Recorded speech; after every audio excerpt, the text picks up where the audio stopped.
Hi, everyone. Welcome to Unconfirmed, the show that reveals how the marquee names in crypto are reacting to the week's top headlines and gets the inside scoop on what they see on the horizon. I'm your host, Laura Shin, a journalist with over 2 decades of experience. I started covering crypto 5 years ago, and as a senior editor at Forbes, was the first mainstream media reporter to cover cryptocurrency full-time. Unchained and Unconfirmed are now published as videos. If you're not yet subscribed to the Unchained YouTube channel, head to youtube.com/c/Unchained podcast and subscribe today. With Sun Exchange, you can easily earn Bitcoin while offsetting your carbon footprint and delivering solar energy to the world. Unconfirmed listeners get their first solar cell free by visiting sunexchange.com/unconfirmed. Crypto.com, the crypto super app that lets you buy, earn, and spend crypto. Earn up to 8.5% per year on your Bitcoin. Download the Crypto.com app now.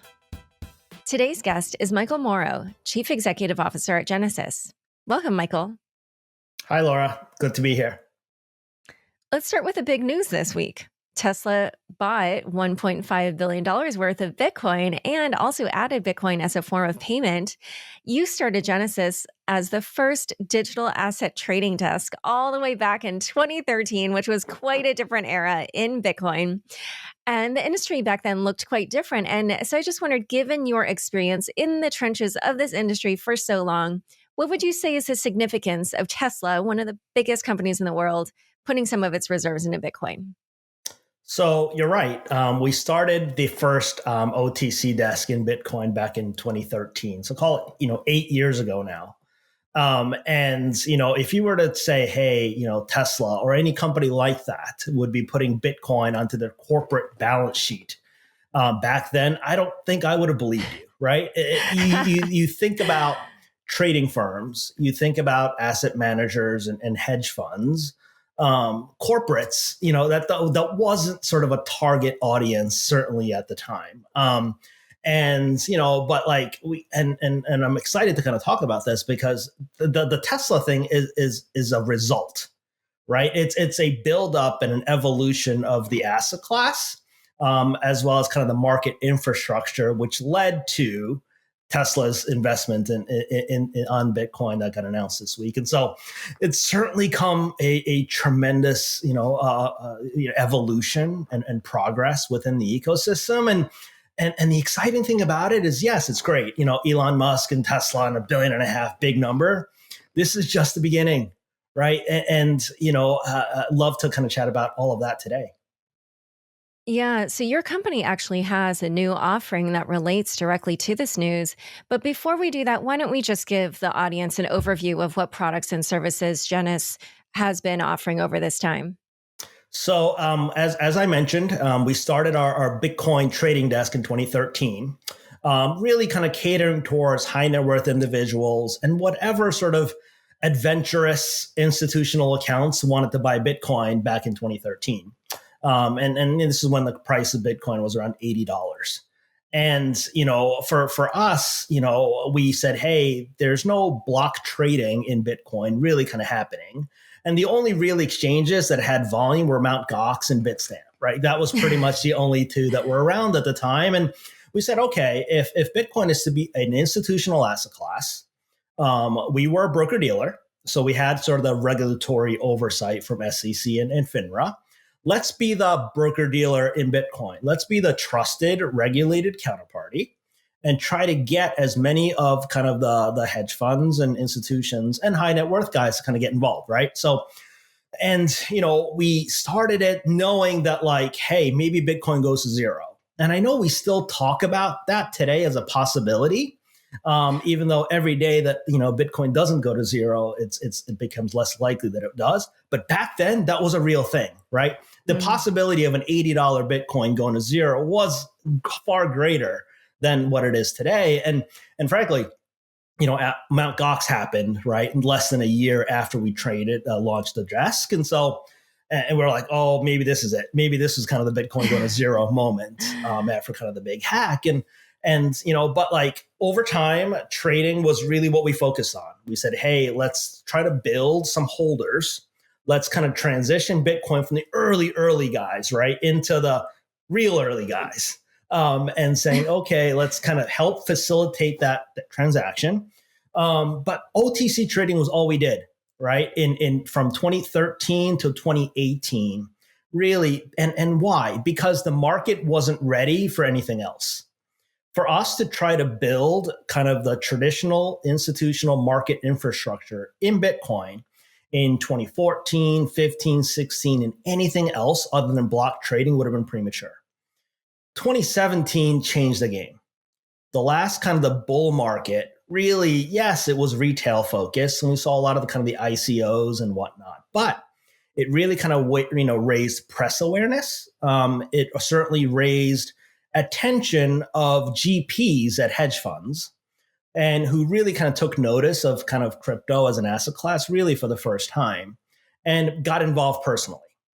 And once they got involved personally in kind of 2017, it opened up the possibility that maybe they'll put it in their fund, right? And the institutional kind of the pie of institutions willing to get involved really kind of increased at that point in time.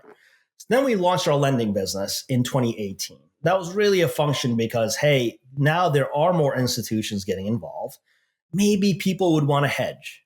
Maybe people would want to start shorting. And we've really kind of been of the view that a two-way price discovery is perfectly normal, natural, and healthy for the ecosystem to ultimately survive and evolve into an institutional asset class. Yet there wasn't a way to do it, right? We had BitMEX for a long time as kind of the derivative platform for hedging and shorting. CME introduced the Bitcoin futures product at the end of 2017. But in early 2018, there was no way to do it in the spot market. And so we said, okay, let's create this borrow and lending market around crypto. We get, stock loans and borrowing stock exists in other markets. Let's bring this to crypto. So we launched our lending business in 2018. And then we bolted on custody in May of last year. We acquired a digital asset custodian called Vault based in the UK. And then we also launched a derivatives trading desk. So we got involved in facilitating transactions of options in crypto also in May of last year. So what we are today, so we are a crypto prime broker. We facilitate spot and derivative transactions, both buying and selling. We offer the ability to borrow and lend crypto and US dollars backed by crypto collateral. And we also custody assets for third parties. We have clients taking advantage of the ability to buy on Genesis, lend some of their assets through the platform, or have just Genesis custody as a one-stop shop prime broker platform geared entirely towards institutions. And so your latest offering is Genesis Treasury. How did you come to launch that, and what does that service offer? So, for a long time, I think when we thought about possible buyers, possible people who might be interested in the asset class, as I mentioned, corporates were not really on a roadmap. And really, I think Michael Saylor and Microstrategy kind of like changed the game as it relates to possibilities of what Bitcoin might be able to do. And really, when he, and his firm kind of took their firm position in Bitcoin, and obviously kind of doing it at the scale and magnitude that they decided to kind of jump, I say jump in with both feet. I feel like if he had more feet than that, he'd jump in with more, right? Like, and really doing it. I think it really kind of said well, wait a minute, maybe we've been missing out on a potential market segment here.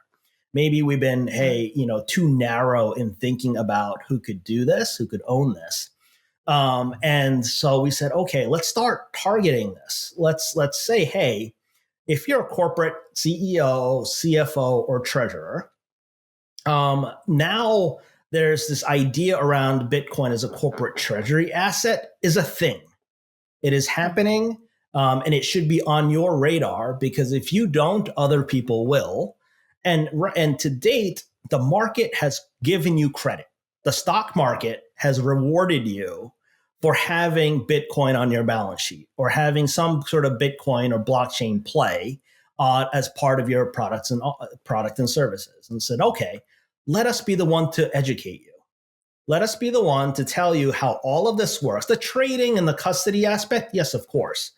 But these are corporates. These are larger companies with compliance departments, with finance and accounting and legal.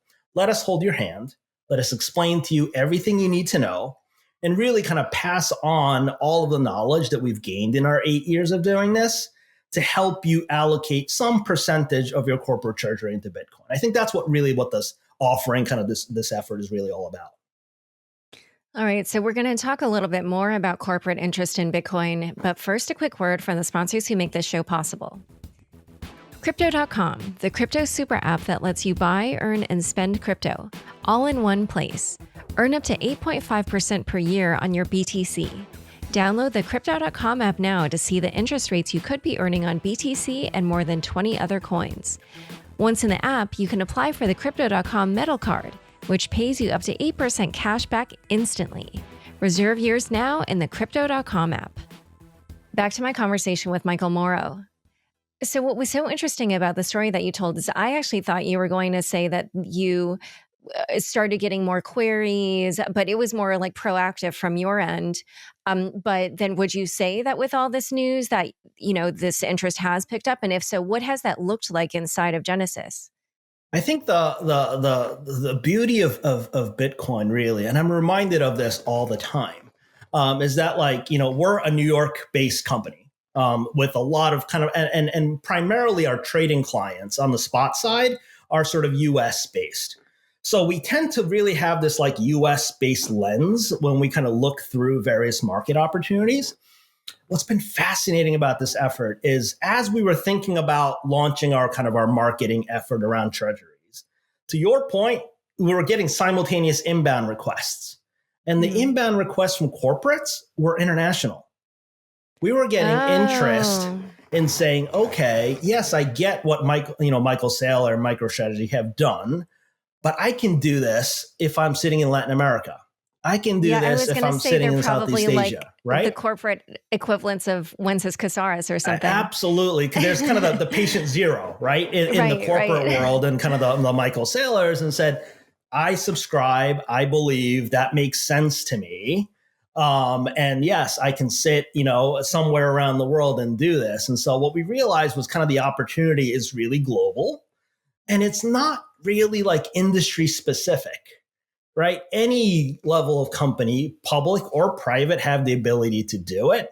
And so we've really been hard at work. Look, Bitcoin, hit, its all-time high this morning. Yet again, and there was lots of news around BNY Mellon and kind of the crypto custody product and all of it. At the same time, so we're busy servicing a lot of trades, but we're really also busy answering these questions from these corporations. How do we do this? What do we need to learn? Help me educate my board, right? And so the transaction is the last piece of it. It's really kind of the education and kind of getting them comfortable with the entire process that we're really, really busy doing. And you spoke at Microstrategy's Bitcoin for Corporations event last week. Would you say that kind of kicked off a new wave of interest, or did you see that based on even news from Square and MassMutual and Ruffer and the others? What have been kind of the catalyst that you've noticed?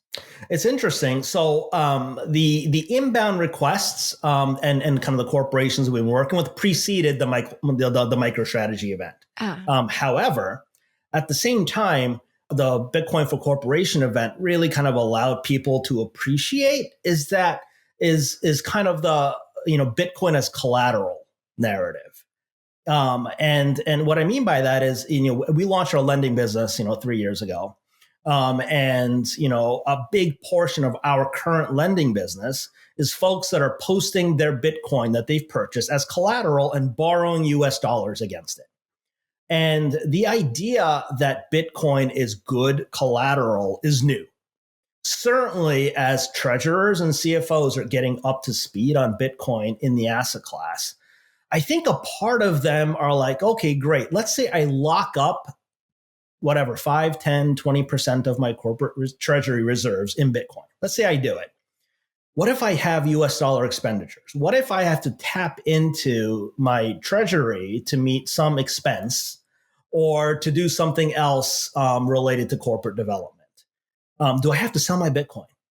Right? And obviously selling the Bitcoin to get it US dollars has tax consequences, up or down. And I think people are like, wait a minute, I can get access to US dollars without selling my Bitcoin. Is a newer concept. And I think so people now are like, so I'm not locked into Bitcoin. So, and I don't have to actually sell it to get liquidity, is part of kind of the education process. Again, as people really learn how far this industry has come. This was not a thing 2015, 2016. This ability to kind of borrow and lend against Bitcoin as collateral is really sort of a manifestation of just the last couple of years of development that's happened in the space. And that's what I tried to highlight, in my session at the Microstrategy event was, hey, you can borrow against this.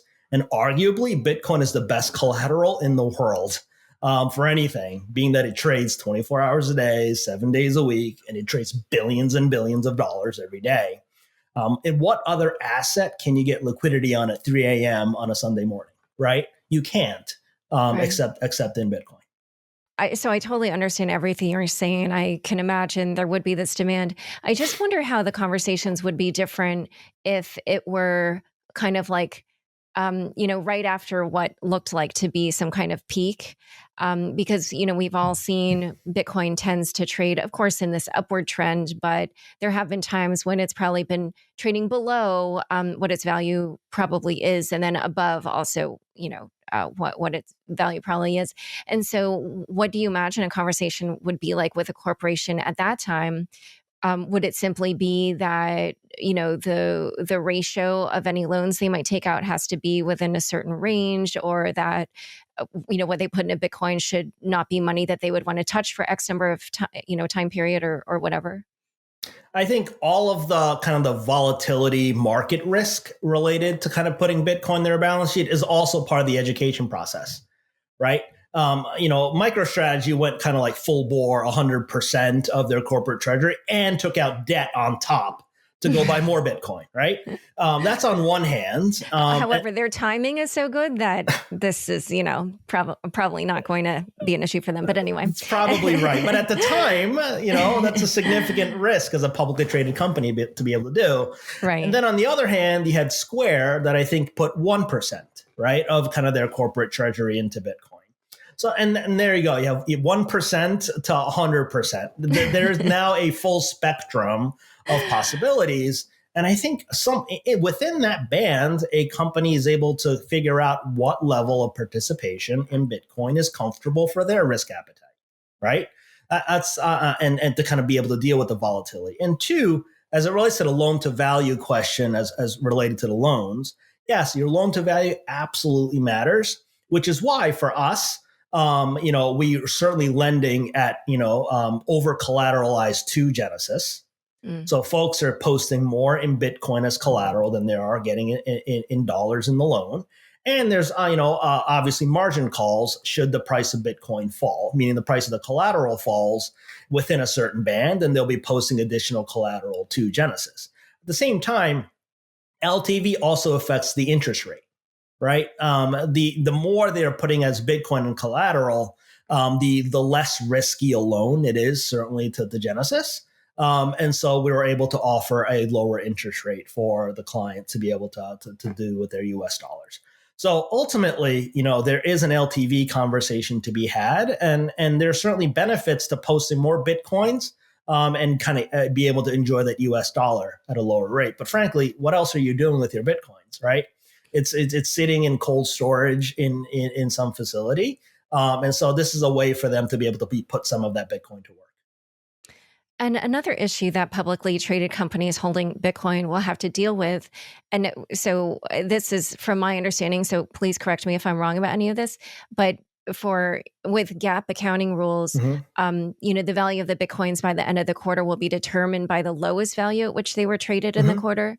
And so obviously that seems, like a negative aspect for those corporations, but is there any other way around it? Or is there any situation in which that could be a positive? Or do you think that potentially the rules around this might change or?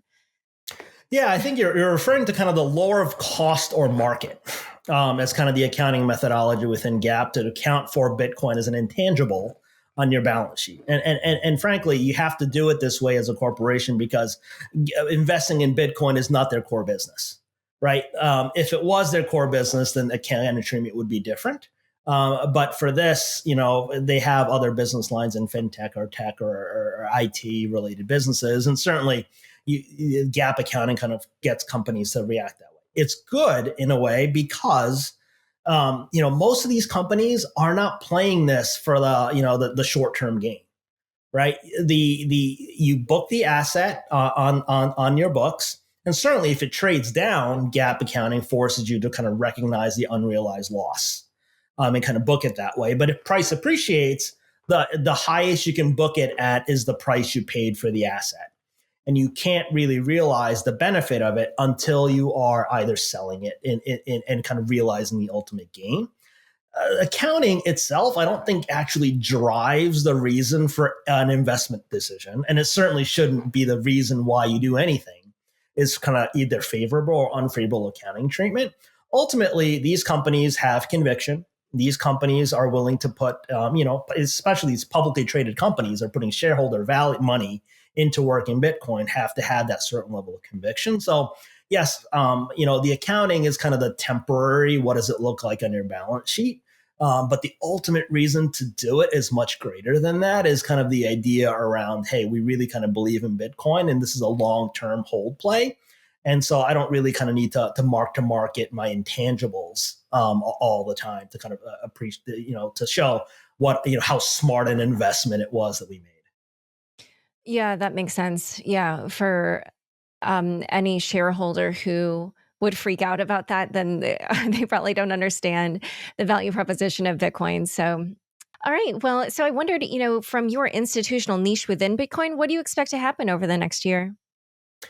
So, I mean, I said earlier right at the beginning about, Tesla's investment kind of just being just the beginning. And it's funny, throughout 2020, throughout last year, we talked about the macro investors, kind of the legendary Paul Tudor Jones and the Stanley Druckenmillers kind of coming out and saying, hey, I'm long Bitcoin, or I'm a believer in Bitcoin, gave cover, right, to other macro guys to start investing in Bitcoin. It was no longer strange.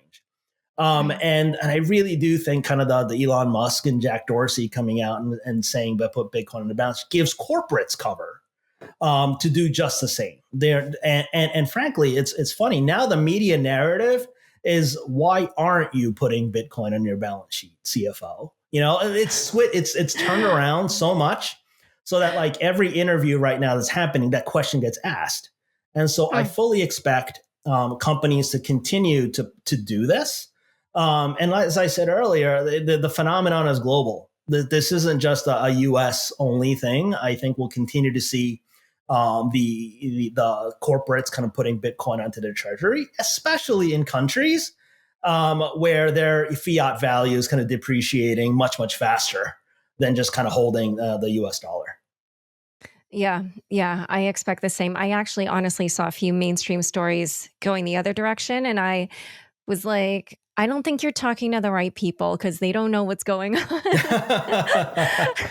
There are lots of companies we're working with, and this is a movement. This is happening, and like I said, I think it's one of these. You either kind of run with it and adapt, or get left behind. Yeah, I agree. All right. Well, this has been so fun. Thank you so much for coming on Unconfirmed. Thank you so much for having me. Don't forget, next up is the weekly news recap. Stick around for This Week in Crypto after this short break. Join thousands of people from around the world who are earning Bitcoin while creating a more sustainable energy future with Sun Exchange. On the Sun Exchange platform, you can easily buy solar cells that power schools, businesses, and other organizations in sunny emerging markets. You'll earn Bitcoin for 20 years from the clean energy you generate, while offsetting your carbon footprint. Unconfirmed listeners get their first solar cell free by visiting sunexchange.com/unconfirmed. That's sunexchange.com/unconfirmed.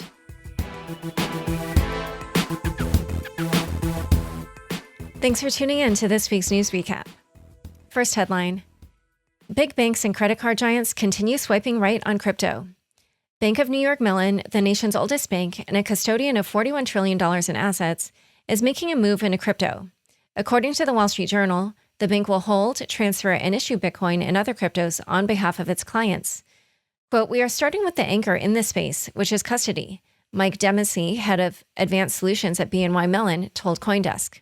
He went on, "Then it comes down to what our clients need from us. So that's not just safekeeping of these assets. They want to leverage them for lending purposes. They want to leverage them for collateral. Then we are also looking at issuing digital assets, like tokenized securities, real assets." BNY is the first large US-based custodian to release a plan for storing crypto as it would any other asset. Although BNY declined to say which crypto-native companies it is using to build out its solution, it did confirm that the bank is relying on outside partners.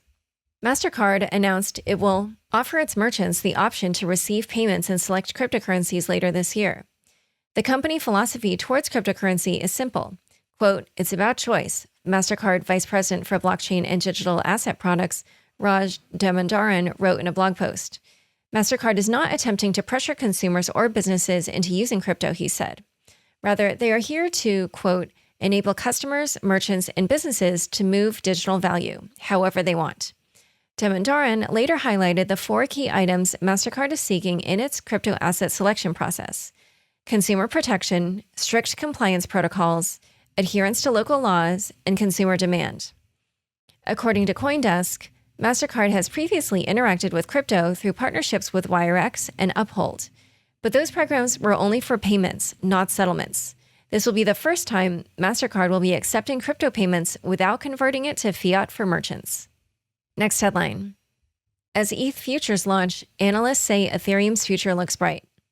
CME Group, the world's largest derivatives marketplace, launched an ETH futures product on Monday. In an interview with The Block, Tim McCourt, CME's managing director and global head of equity products, said ETH contracts were traded roughly 388 times, to the tune of roughly 19,400 ETH, or $33 million. McCourt said, quote, "The response to Ether has been overwhelming." According to CME, each contract is made up of 50 ETH and priced in US dollars, with a minimum trade size being 5 contracts. The enthusiasm about ETH futures spilled over into the price of Ether, which roared past $1,800 on Tuesday, over triple its price when the CME futures were announced in mid-December. It was still trading around there as of press time. Also, Ethereum 2.0 reached a milestone indicating a bullish future. Over 3 million ETH is now staked on the network. Chao Wang, co-founder of Masari Research, tweeted that the earliest traditional financial institutions that bought BTC are already looking at ETH, if not bought already. And rightfully so. The most used crypto network and plus future of finance, plus a potential deflationary monetary policy narrative make it extremely compelling. He projects the price of ETH will be between $5,000 and $20,000 by the end of this bull run. Next headline, Bitfinex repays Tether ahead of schedule. Last Friday, crypto exchange and sister company to Tether, Bitfinex, announced that it had repaid a $550 million loan to Tether. In a statement on its website, Bitfinex said, quote, "All interest due on the loan has been paid. The loan has now been repaid early and in full, and the line of credit has been canceled." According to The Block, quote, "Tether initially opened a credit line worth $900 million for Bitfinex, of which $750 million was used by the exchange, because Bitfinex was in need of short-term cash in 2018. At that time, Bitfinex lost access to $850 million in customer and corporate funds when they were seized by a payment processor, Crypto Capital. Bitfinex repaid 2 installments of $200 million on the loan in 2019 and 2020, leaving the balance at $550 million, which they paid off this week. This was the third and final installment of payments to close out the loan, which was due in November 2021. The financial lifeline has been heavily scrutinized since April 2019, when the New York Attorney General's office alleged Bitfinex used Tether's loan to secretly cover the exchange's shortfall. In other stablecoin news, Tether's market cap recently crossed the $30 billion mark. Next headline, DeFi Roundup. The St. Louis Fed released a DeFi research paper last Friday, which concluded that while DeFi is still, quote, "a niche market with certain risks," it also has interesting properties in terms of efficiency, transparency, accessibility, and composability. The paper was written by Fabian Schar, a professor for distributed ledger technologies at the University of Basel. Next in the roundup, DeFi protocol Yearn utilized its treasury to pay back victims of the 9.7 million DAI flash loan attack last week. According to the Yearn.finance Twitter account, this act of kindness, quote, was done as a one-off celebration of going through the DeFi rite of passage, which is one way to put it. Next in the DeFi roundup, Europe's largest telecommunications company by revenue, Deutsche Telekom, is now one of the main data providers to Chainlink, according to CoinDesk. Chainlink, a DeFi Oracle service, provides smart contracts with data from the real world, which means Deutsche Telekom is providing active data support for DeFi. Next headline. MEV is becoming a problem on Ethereum. A recent research report by Paradigm on miner extractable value, aka MEV, highlighted the potential pitfalls that come with allowing miners to arbitrarily include, exclude, and reorder transactions within blocks they produce. Paradigm defines MEV as, quote, the measure of profit a miner can make through their ability to arbitrarily include, exclude, or reorder transactions within the blocks they produce. The report indicates that while most miners are not exploiting this feature now, within the last 3 months, Paradigm says, quote, a small but meaningful portion of the hash rate has been observed exploiting MEV themselves, revenue sharing with traders rather than allowing permissionless fee auctions, and selling access to private memory pools. Paradigm believes miners will pursue even more exotic forms of MEV, potentially even colluding, which could end up harming users in Ethereum, creating a sort of invisible tax on the protocol and encouraging consensus instability. Additionally, Paradigm says MEV can be seen on Bitcoin as well, though it is less of an issue there. Crypto quick hits. Twitter CFO is considering adding BTC to the company's balance sheet, as well as paying employees and vendors in the digital currency. Uber may accept payment in Bitcoin, but has no plans to purchase it as a reserve asset. CoinDesk reports that Amazon is hiring for a new digital asset-based project in Mexico. Treasury Secretary Janet Yellen spoke publicly on cryptocurrency for the third time, saying, quote, I see the promise of these new technologies, but I also see the reality. Cryptocurrencies have been used to launder the profits of online drug traffickers. They've been a tool to finance terrorism. In the oddest news of the week, actress Lindsay Lohan sold a crypto collectible on Rarible for $17,000, which was immediately flipped for $50,000 1 hour later. Time for fun bits. German police stymied when trying to seize $81 million in Bitcoin. Reuters recently reported that German prosecutors have confiscated from a Bitcoin miner a stash of 1,700 Bitcoin, worth about $81 million as of press time. However, all they have is this hardware wallet. What they don't have is the man's password to unlock it. The Bitcoin miner was sentenced to 2 years in prison for installing Bitcoin mining software on other people's computers without asking permission, which is how he built his stash of 1,700 BTC. He already served his time and maintained his silence about the password throughout, while the police repeatedly tried to crack the code. As Alex Gladstein of the Human Rights Foundation tweeted, quote, this means they didn't confiscate anything. Not your keys, not your coins. Thanks for tuning in. To learn more about Michael, Genesis, and Genesis Treasury, be sure to check out the links in the show notes. Don't forget, we are now on YouTube. Subscribe to the Unchained Podcast YouTube channel today. Unconfirmed is produced by me, Laura Shin, with help from Anthony Yoon, Daniel Nuss, Dan Edelbeck, Shashank, and the team at CLK Transcription. Thanks for listening.